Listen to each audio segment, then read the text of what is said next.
بسم اللہ الرحمن الرحیم۔ السلام علیکم ورحمۃ اللہ وبرکاتہ۔ میرے دوستو، آج 8 فروری کی تاریخ ہو گئی ہے 2022۔ تو آج میں صبح کی خبریں سن رہا تھا، میں نے دیکھا کہ مقبوضہ پاکستان کی کٹ پتلی حکومت، جس کا کٹ پتلی وزیر اعظم بلوچستان میں گیا ہوا ہے، اور اس کے پاپا جان، اس کے ابا حضور بھی ادھر تشریف لے کے گئے ہوئے ہیں۔ دوستو، میں چونکہ پاکستان سے پیار کرتا ہوں، میں اس ٹاپک پہ زیادہ بات بڑی ذمہ داری کے ساتھ نہیں کرنی چاہتا، کیونکہ میری کچھ رسپانسبلٹیز ہیں، ورنہ اس کے اوپر باتیں کرنے کے لیے میرے پاس بہت کچھ ہے، لیکن دردناک بھی ہے، افسوسناک بھی ہے۔ میں صرف اس ٹاپک پہ اتنی بات ضرور کہوں گا کہ بلوچستان رقبے کے حساب سے ہمارا سب سے بڑا صوبہ ہے، اور اس کی 5% جو شہری آبادی ہے، اس سے اگر آپ باہر نکل جائیں، اس سے 2-3 سوال کریں عام لوگوں سے، ان سے پوچھیں کہ بھئی آپ کس ملک میں رہتے ہو۔ دوسرا کوشچن اس سے یہ پوچھیں کہ اس ملک کا وزیر اعظم کون ہے۔ تیسرا کوشچن یہ پوچھیں، یہ جو جیپوں میں بیٹھ کے وردیوں والے پھر رہے ہیں، یہ کون ہے۔ بس یہ 2-3 سوال پوچھیں گے تو ساری باتیں سامنے آ جائیں گی۔ خیر، قصہ مختصر، میں کل ایک پروگرام دیکھ رہا تھا کامران شاہد کا، اس میں نہ صداقت اور نہ عباسی، ایک بندہ ہے، آپ کو پتہ ہے کہ جب بندے نے جھوٹ بولنا ہو، جس نے میرے خیال میں اللہ میاں سے وعدہ کیا ہوا ہے کہ یا اللہ جس میں سچ بولوں گا مجھے بے شک اوپر اٹھا لینا، وہ بندہ چیخیں مار رہا تھا۔ چیخیں کون مارتا ہے؟ جس نے جھوٹ بولنا ہوتا ہے۔ وہ چیخ رہا تھا کہ جی پی ڈی ایم کے اوپر بات کر رہا تھا، پی ڈی ایم کے لوگ کٹھے ہو گئے، جی جمع ہو گئے، یہ ہو گیا، وہ فلاں ہو گیا، اور وہ کہہ رہا تھا کہ جی جب انہوں نے واپس بیٹھے ہیں تو کیا ایک دوسرے کے بیانات واپس کروائے یا پھر بیٹھے ہیں؟ ان کو شرم نہیں آئی؟ ان کا جواب، جو کہ اپوزیشن جان بوجھ کے ان کے جواب نہیں دیتی، مجھے پتہ ہے کیوں نہیں دیتی، اور وہ بھی میں آپ کو ریزن بتاؤں گا کیوں نہیں دیتی۔ وہ اس کا جواب یہ بنتا تھا کہ جناب وہ پنجاب کا ڈاکو جب اس کے ساتھ مل کے حکومت بنائی، اپنے بیان واپس کروائے۔ وہ جو شیر رشید کو چپڑاسی والی باتیں دوسرے، میں آپ کو اتنے گناؤں پریشان ہو جائیں، وہ کسی نے بیان واپس کر کے کیا تھا، لیکن ان کو جواب دینے کا فائدہ بھی نہیں ہے، اور جواب جان بوجھ کے نہیں دیتے۔ بہرحال کیوں نہیں دیتے وہ بھی بعد میں بات کریں گے۔ دوستوں، بھی بات کرتے ہیں ایک بہت ضروری، میں سارے لوگوں کے نام تو ادھر نہیں لے سکتا، وہ یہ آپ کو کہہ سکتا ہوں کہ جیسے وہ سید عمران شفقت، ان کی ایک بیٹھک پروگرام میں، اس میں جتنے لوگ بھی آتے ہیں، اس کے علاوہ آپ یہ سمجھیں کہ عبداللہ طارق صاحب ہیں، اس کے بعد جناب آپ ظفر نقوی صاحب ہیں، میں نے کل ذکر کیا تھا متی اللہ جان صاحب کا۔ یہ لوگ جس طرح سے پاکستان سے محبت کرتے ہیں اور پاکستان کے لیے کام کر رہے ہیں، اور جتنا محنت کر رہے ہیں، میں ان سب کو سلوٹ کرتا ہوں۔ اور یقین کریں کہ اگر یہ بھی لوگ نہ ہوں کہ جو تلواریں گردنوں پہ لٹکی ہوئی ہیں، آپ کو کسی بات کی سمجھ نہ لگے کہ ہمارے ساتھ ہو کیا رہا ہے، آپ کو پتہ ہی نہ چلے کہ آپ کا ملک کدھر سے کدھر چلا گیا اور آپ کا کیا کچھ بک گیا ہے۔ اور یہ جو حکومت آئی ہے، اس کے آنے سے 20-25 سال پہلے پتہ تھا کہ اس حکومت نے آنا ہے، اور اس نے پاکستان کا بیڑا گرک کرنا ہے، اور اس نے چیزیں بیچنی ہے، تباہی مچانی ہے۔ اس حکومت کا اس وقت جو کہتے ہیں گول ہے نا، وہ گول صرف یہ ہے کہ اس حکومت نے ایک تو حکومت ایسی کرنی ہے کہ پاکستان کا بیڑا گرک کرنا ہے اور تباہی مچانی ہے، اور دوسرا اس کا سب سے بڑا مقصد یہ ہے کہ تباہی مچا کے کسی ایسے بندے کو حکومت دے دینی ہے جس کو عوام بہت پیار کرتی ہو، تاکہ جو ہی اس کی حکومت آئے سارے مدعے اس کے اوپر پڑ جائیں، اور ایسے حالات ہوں کہ وہ اس کو سنبھال نہ سکے، اور یہی لوگ پھر دوبارہ باہر کنٹینر پہ چڑھ گئے شور کریں۔ اصل میں سیاستدان جو ہے ہمارے پاس، انہوں نے ایک سیاستدانوں کا ایک قلعہ بنایا ہوا ہے، ایک ہول بنایا ہوا ہے، ہول کے اندر کہیں سے کوئی بندہ داخل نہیں ہو سکتا۔ داخل نہیں ہو سکتا، وہ جو بھی اس میں ہول ہے جہاں سے انٹر ہو سکتا ہے بندہ، وہ انہی کا ایک بنایا ہوا دروازہ ہے، اس کے علاوہ کوئی بھی بندہ اندر نہیں جا سکتا۔ تو اب ہمیں لیڈرشپ جو ہے نا وہ کہیں پہاڑوں سے تو نہیں ملنی، کہیں اور سے تو نہیں ملنی، وہ اب لیڈرشپ اگر پیدا ہو سکتی ہے تو انہی لوگوں میں سے پیدا ہو سکتی ہے جو انہی کے راستے سے داخل ہو کے اندر آئے ہوئے ہیں۔ اور جب یہ لیڈرشپ ملتی ہے، کوئی بندہ پاکستان کی بات کرنے لگتا ہے، تو وہ طبقہ جو کہ پاکستان پہ قابض ہے انگریز کے بعد، اس کو جان کے لالے پڑ جاتے ہیں، وہ رات دن اس کے اوپر پڑ جاتا ہے۔ ہمارے بہت سارے ایسے محکمے، ادارے، بہت سارے ایسی جگہ ہے جو ہمارا فخر ہے، جہاں پہ تھنک ٹینک، جہاں پہ یہ کہتے ہیں وہ سوشل میڈیا کے لیے، وہ میڈیا کے لیے جو ونگز بنے ہوئے ہیں، وہ پاکستان کے لیے بنے ہوئے ہیں۔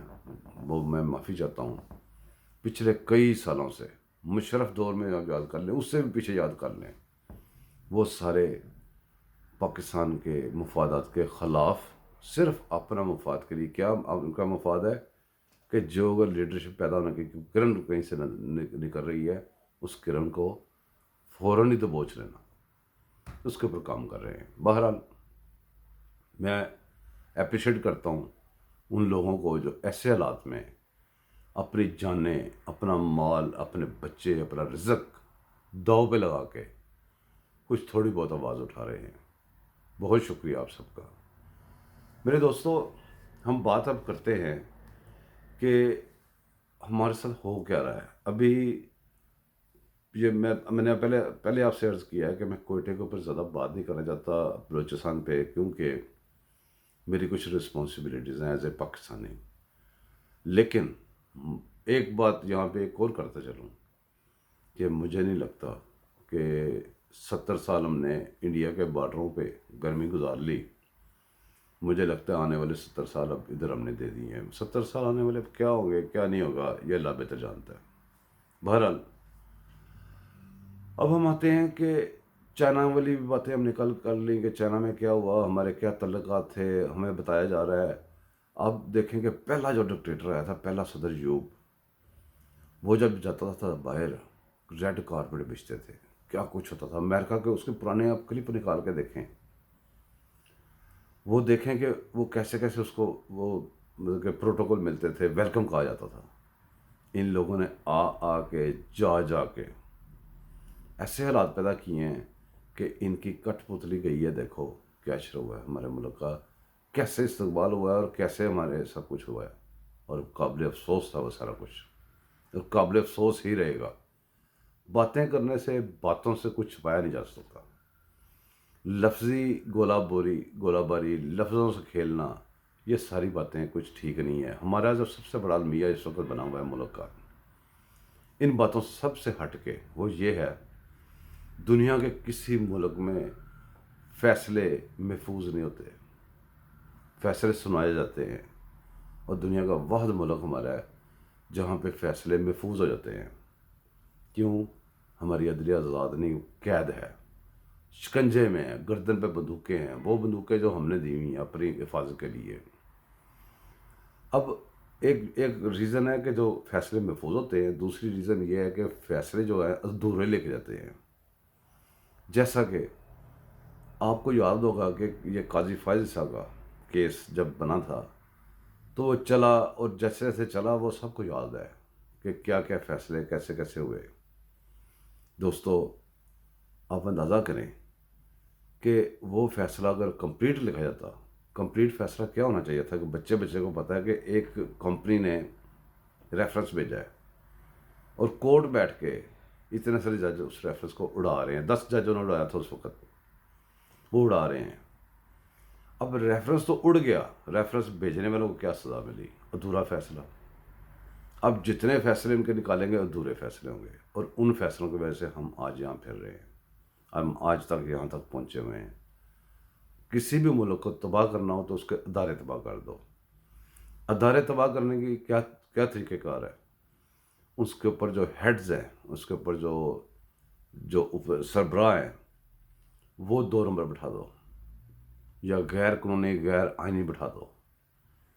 اب ہمارے ملک میں سب سے بڑا عہدہ نہیں ہے وہ جس کو سب سے بڑا عہدہ سمجھا جا رہا ہے، عملی طور پہ آج کل سمجھا جا رہا ہے. اس محکمے کا جو ایکسٹینشن ہے اس کا قانون ہی نہیں ہے کتابوں میں. اور سپریم کورٹ قانون کے خلاف، آئین کے خلاف فیصلہ نہیں کر سکتا، لیکن سپریم کورٹ نے فیصلہ کیا کہ قانون نہیں ہے. ایکسٹینشن دے دیں گے پہلے ادھر سے قانون پاس کروا کے، جب پاس ہوا ہی نہیں تو پہلے کیسے دے سکتے ہو؟ پھر آپ کو پتہ ہے یہ چیئرمین نیب، اس کا قانون ہی نہیں ہے ایکسٹینشن کا، وہ آج تک بیٹھا ہوا ہے. اب یہ غیر قانونی مدت جا رہی ہے ساری. آپ اس طرح کون کون سے محکموں کی میں آپ سے بات کروں؟ جب آپ ادھورے فیصلے رکھیں گے، سربراہ غیر قانونی لگا دیں گے اور ساری طرف غیر قانونی ہو گئے تو پھر آپ بھی غیر قانونی بیٹھ سکتے ہیں. یہ طبقہ، یہ ہمارا دشمنی پہ تلا ہوا، ہر وقت ہمارے خلاف کام کرتا ہوا، یہ وہی ہے جو انگریز نے جانے سے پہلے ایک ایسا تیار کر کے ادھر چھوڑ کے گیا تھا جہاں سے کنٹرول کرنا تھا. اور اس گروہ کو آپ جب کہتے ہیں نا کہ بھی یہ ایک فرقہ ہے تو وہ بھی ان کی جیت ہے. وہ فرقہ نہیں ہے. فرقہ مان لیا تو سب کچھ آپ نے مان لیا. میں اکثر یہ کہتا ہوں کہ جن کو پاکستان کا آئین نہیں مانتا اور جو اس آئین کو نہیں مانتے، سمپلی بات ہے، اب پیچھے بات کر رہ جاتی ہے. یہ ان کے شاخسانے ہیں، وہ ہماری صفوں میں چھپے ہوئے ہیں، ہمارے محکموں میں چھپے ہوئے ہیں. بہت سارے ایسے ہمارے جو بڑے بڑے محکمے ہیں جہاں سے تبدیلیاں آ سکتی ہیں، اس میں ایک خاص ایک لیول ہے، اس کے اوپر عام بندہ نہیں جا سکتا. اس کے اوپر وہی جائیں گے، اور جہاں سے بھی آپ اینٹ کو اکھاڑیں گے وہی نیچے سے وہی نکلے گا. ہم لوگ بہت سارا نیچے تک دھنس چکے ہیں، پھنس چکے ہیں. اب اس کے اندر سے نکلنا ہے یا نکالنا ہے کسی نے، تو وہ لیڈرشپ کوئی اوپر سے نازل نہیں ہوگی، پیراشوٹ سے نہیں اترے گی. انہی کی لائے ہوئے لوگوں سے کوئی لیڈرشپ ہمیں ملے گی، کیونکہ اور کوئی راستہ ہی نہیں کسی کے آنے کا. اگر کوئی آپ کو مل جائے اس کی آپ قدر کر لیں، ان کے ساری سیاستوں کو، ان کی باتوں کو سمجھیں، غور کریں کہ آپ کے ساتھ کیا ہو رہا ہے. میں آپ سے یہاں سے بیٹھ کے گپ شپ کر رہا ہوں، میرا مقصد صرف ایک ہی ہے، جو اصل ایشوز ہیں ان کے اوپر روشنی ڈالنی. مجھے آپ کے لائکس کا، مجھے آپ کے کسی اور چیز کی کوئی ضرورت نہیں ہے. آپ نیچے کمنٹ کر کے بتا سکتے ہیں بجائے گالیاں نکالنے کے. اگر آپ کو گالی کے علاوہ کچھ آتا ہے تو، اگر آپ نے سیکھی گالیاں ہیں، میں نے آپ کو پہلے بھی کہا تھا کہ ماں باپ آپ کو نہیں سکھا سکتے. آپ کو جو آپ کے جس کے پیروکار بن گئے ہیں وہی آپ کو سکھائے گا. اور وہ کنجر گالیوں کے بغیر نہیں بولتا، وہ ہے ہی گالیوں کی پیداوار. تو آپ گالیاں نکالیں، مجھے کوئی فرق نہیں پڑتا. آپ اپنی زبان گندی کریں گے، اپنا خاندانی سٹیٹس بتائیں گے، وہ میں سن لوں گا، دیکھ لوں گا کہ آپ کس خاندان سے کون ہے، تو اس کو ڈیلیٹ کر دوں گا، آپ کو بلاک کر دوں گا. اس سے علاوہ میں کیا کروں گا؟ لیکن آپ اپنی اصلیت بتاتے رہیں گے، میں سنتا رہوں گا. آپ کمنٹس میں بیٹھے ہیں، میرے ساتھ بات کریں، مجھے بتائیں کہ کس ٹاپک پہ بات کرنی ہے، ہم اسی ٹاپک پہ بات کریں گے انشاءاللہ تعالی. اپنوں کا، سب کا خیال رکھیں. اللہ تعالیٰ سب کے لیے آسانیاں پیدا کرے. Thank you very much. اللہ حافظ.